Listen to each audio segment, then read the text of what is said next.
والفجر، فجر کی قسم، وليال عشر، اور 10 راتوں کی، والشفع والوتر، اور جفت اور طاق کی، والليل إذا يسر، اور رات کی جب جانے لگے. هل في ذلك قسم لذي حجر، اور بے شک یہ چیزیں عقل مندوں کے نزدیک قسم کھانے کے لائق ہیں کہ کافروں کو ضرور عذاب ہوگا. ألم تر كيف فعل ربك بعاد، کیا تم نے نہیں دیکھا کہ تمہارے پروردگار نے عاد کے ساتھ کیا کیا؟ إرم ذات العماد، جو ارم کہلاتے تھے اتنے دراز قد، التي لم يخلق مثلها في البلاد، کہ تمام ملک میں ایسے پیدا نہیں ہوئے تھے. وثمود الذين جابوا الصخر بالواد، اور سمود کے ساتھ کیا کیا جو وادی قرا میں پتھر تراشتے اور گھر بناتے تھے. وفرعون ذي الأوتاد، اور فرعون کے ساتھ کیا کیا جو خیمے اور میخیں رکھتا تھا. الذين طغوا في البلاد، یہ لوگ ملکوں میں سرکش ہو رہے تھے.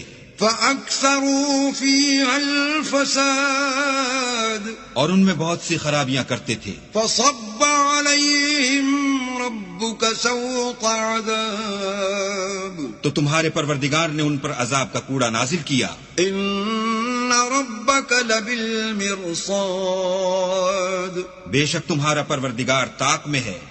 فأما الإنسان إذا ما ابتلاه ربه فأكرمه ونعمه فيقول ربي أكرمن، مگر انسان عجیب مخلوق ہے کہ جب اس کا پروردگار اس کو آزماتا ہے کہ اسے عزت دیتا اور نعمت بخشتا ہے تو کہتا ہے کہ آہا میرے پروردگار نے مجھے عزت بخشی.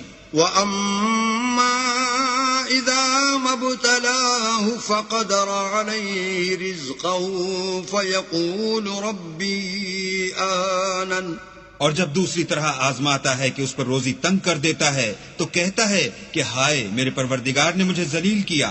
كلا بل لا تكرمون اليتيم، نہیں بلکہ تم لوگ یتیم کی خاطر نہیں کرتے. ولا تحاضون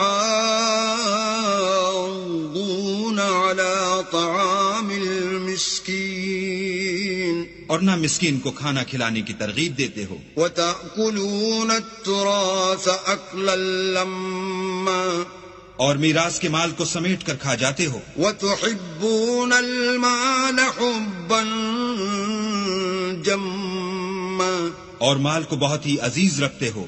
كلا إذا دكت الأرض دكا دكا، تو جب زمین کی بلندی کوٹ کوٹ کر پست کر دی جائے گی. وجاء ربك والملك صفا صفا، اور تمہارا پروردگار جلوہ فرما ہوگا اور فرشتے قطار باندھ باندھ کر موجود ہوں گے. وجيء يومئذ بجهنم يومئذ يتذكر الإنسان وأنى له الذكرى، اور دوزخ اس دن حاضر کی جائے گی تو انسان اس دن متنبہ ہوگا مگر اب انتباہ سے اسے فائدہ کہاں مل سکے گا. يقول يا ليتني قدمت لحياتي، کہے گا کاش میں نے اپنی زندگی جاویدانی کے لیے کچھ آگے بھیجا ہوتا. فيومئذ لا يعذب عذابه